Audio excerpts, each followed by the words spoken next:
पहले वाले वीडियो में हमने परम्यूटेशन और कॉम्बिनेशन के बारे में पढ़ा था, क्रमचय और संचय। अब यहाँ पे हम अगला टॉपिक जो है वो हम पढ़ेंगे द्विपद प्रमेय या बाइनोमियल थ्योरम बोलते हैं इसको।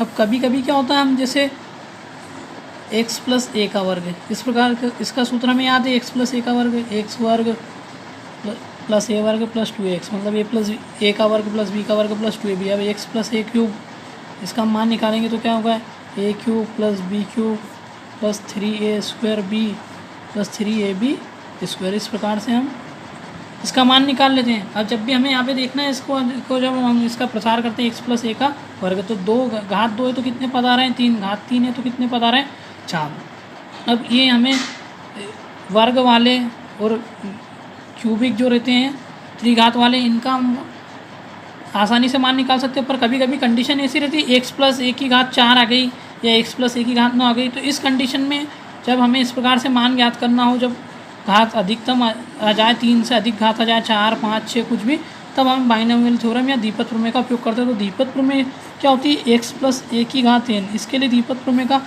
ये सूत्र रहता है n से 0, फिर n से 0 से स्टार्ट होता है, फिर सबसे पहले हम लिखते हैं x की घात n, हर पद की घात n होती है, तो a की पावर क्या लिखते हैं 0। फिर दूसरा पद क्या होता है nc1, x की घात कितनी हो जाएगी n-1, फिर a की घात 1। फिर अगला आ जाता है nc2, x की घात 2 है तो यहाँ पे क्या हो जाएगा n-2, फिर a की घात कितनी हो जाएगी 2। इस प्रकार से हम डेस डेस डेस करते चले जाएंगे। अब इसका जो व्यापक पद रहता है उसको वो r प्लस 1 पद, तो ये NCR लेंगे हम यहाँ पे, तो x की घात कितनी हो जाएगी n-r और a की घात हो जाएगी r।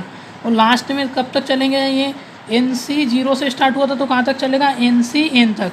अब x की घात हर बार कम होती जा रही है, n से कहाँ तक कम हो गई, अब लास्ट में कितनी n से कितनी कम हो जाएगी n, और a की घात देखेंगे हम धीरे धीरे बढ़ती जा रही है, a0 a1 a2, तो कहाँ तक बढ़ेगी an तक। अब हम इसको आगे भी लिख सकते हैं x प्लस ए की घात n, तो n से 0 का मान 1 होता है, तो इसलिए इसको हम x की घात n, a की पावर 0, मतलब किसी भी संख्या की घात 0 है तो उसका मान 1 होता है, तो इसका मान a की घात 0, इसका मान 1 है, तो इसलिए 1 को हम लिखेंगे नहीं, तो x की घात n। अगला पद क्या हो जाएगा nc1, x की घात n-1 a, फिर हो जाएगा nc2, x की घात n-2 a वर्ग। फिर ऐसे आगे हम जाएंगे तो nc3, x की घात n-3 a की घात 3। अप टू डेस डेस डेस व्यापक पद कितना हो जाएगा ncr, x की घात n-r a की घात r, और लास्ट में प्लस डेस डेस डेस लास्ट अपना पद कितना हो जाएगा, ये ncn का मान भी 1 होता है तो इसको लिखना नहीं है। x की घात n-n कितनी हो जाएगी 0, तो x की घात 0, इसका मान भी कितना हो जाएगा 1, तो हम इसमें यहाँ लास्ट में क्या लिख देंगे a की घात n। तो ये हमारा द्विपद प्रमेय होगी x प्लस ए की घात n के लिए। अब द्विपद प्रमेय के कुछ महत्वपूर्ण रिजल्ट रहते हैं, इसमें एक रहता है हमारे पास व्यापक पद। तो व्यापक पद कौन सा रहता है, हमें व्यापक पद का प्रश्न निकालना है, तो व्यापक पद हमारा कौन सा रहता है r प्लस 1 पद, जिसे हम व्यापक पद बोलते हैं। तो ये जो हमने लिखा है यहाँ पे व्यापक पद, इसको r प्लस 1 से प्रदर्शित करते हैं, और इस व्यापक पद का मान क्या होगा NCR, x की घात n-r a की घात r।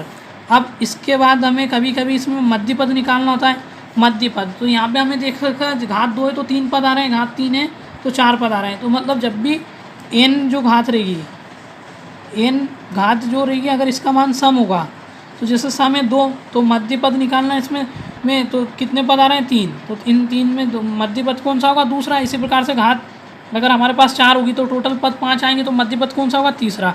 तो इसलिए जब n का मान सम होगा तो मध्य पद कब होगा, n बराबर सम होगा या n सम होगा, तो मध्य पद का सूत्र क्या होगा, तो मध्य पद कौन सा होगा।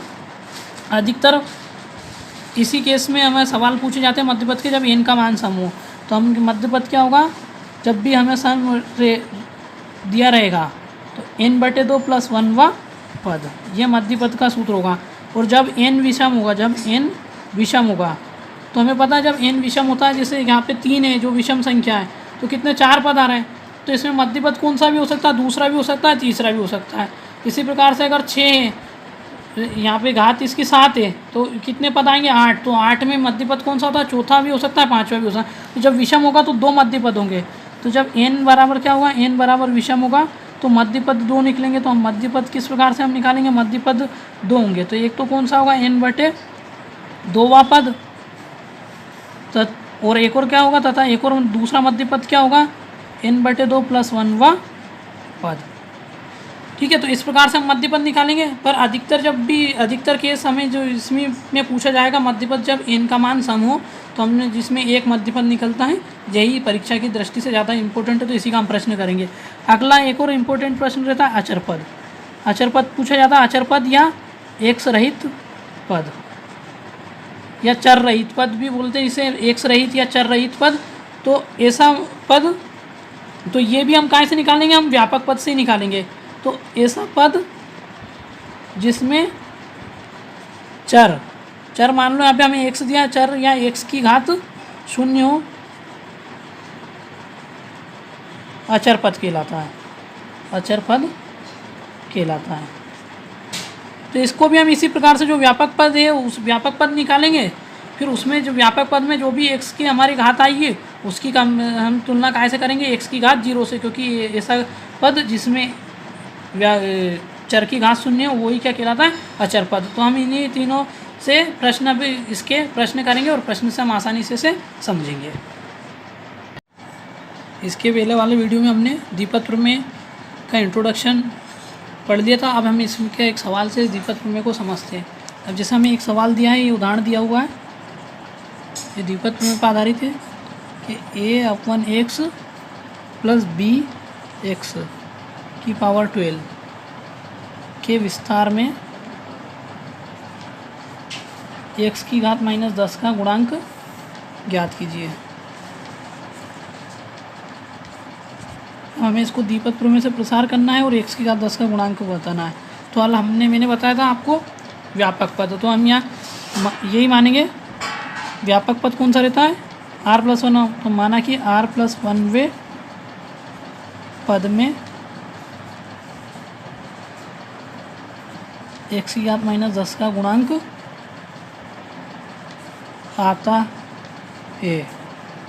तो अब यहाँ पे हम देखेंगे किसका विस्तार करना है अपन को, किसका प्रसार करना है, a/x + bx की घात 12। तो यहाँ पे n का मान 12 दिया, यहाँ हम व्यापक पद निकालेंगे। तो पहले हम लिखते थे x द्विपद में x + a की घात n, तो x की जगह हमारा क्या है, x बराबर कितना है, a/x, तथा a की जगह कितना है, bx, और n कितना है, n का मान n बराबर 12।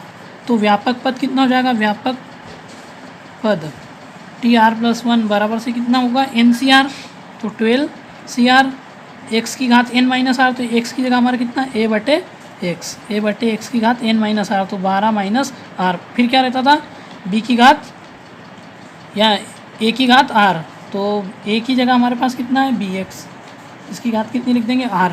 अब इसको हम हल कर देंगे, तो 12CR, ये कितना हो जाएगा, घात अलग अलग कर देंगे, a की घात 12 -r, x की घात भी क्या जाएगी 12 -r, b की घात r, x की घात r। अब इसको ऊपर ले जाएंगे 12CR, तो ये हो जाएगा a की घात 12 -r, b की घात r। अब ये x की घात r है, x की घात 12 -r नीचे से ऊपर जाएगी, तो कितना हो जाएगा, इन्वर्स लग जाएगा, तो -12 -r, इस प्रकार से इन्वर्स लगा देंगे। तो ये कितना हो जाएगा, 12CR, a की घात 12 -r, b की घात r। अब ये कितना हो जाएगा, x की घात r इंटू माइनस का गुणा होगा x की घात -12, और ये कितना हो जाएगा प्लस x की घात r। अब गुणा है बेस, गुणा में बेस से मतलब तो घाती क्या हो जाती है, जुड़ जाती है।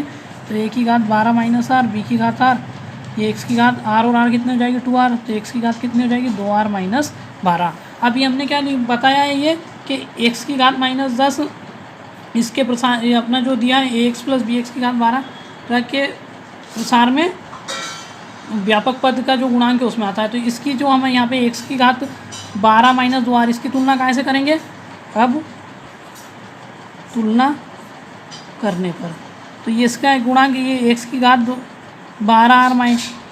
- 12, ये काय के बराबर होगा, x की घात -10 के। तो अभी इनमें दोनों गुणांक ले लिया, अब हम इनके तुलना करेंगे, घातों की तो तुलना करेंगे। तो 2r - 12 कितना हो जाएगा, -10, जिस इम्प्लाई दैट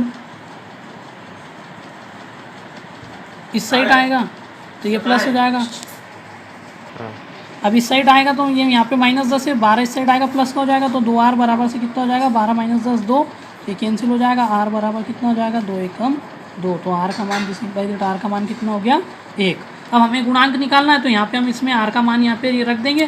तो गुणांक क्या आएगा इसका, हमें गुणांक कितना आ रहा है तो यहाँ आर का मान रखने पर, तो आर का मान रखेंगे हम, तो ये कितना हो जाएगा 12CR। तो आर की जगह कितना 1, इसके बाद ए की घात 12 माइनस 1 बी की घात 1, इस इम्प्लाई दैट ये कितना हो जाएगा, इसको खोलेंगे तो फैक्टोरियल 12 फैक्टोरियल 1 12 माइनस 1, ए की घात 12 में से 1 गया 11 और बी की घात 1 मतलब कि बी। इसको आगे हल करेंगे तो ये इसको फिर नीचे फैक्टोरियल 11 बचेगा, तो 12 इंटू फैक्टोरियल 11, फैक्टोरियल 1 का मान 1 रहेगा और इसको हम लिख देंगे 1 का 1 रहेगा, फैक्टोरियल 11 से 11 कैंसिल हो जाएगा, ए की घात 11 इंटू बी।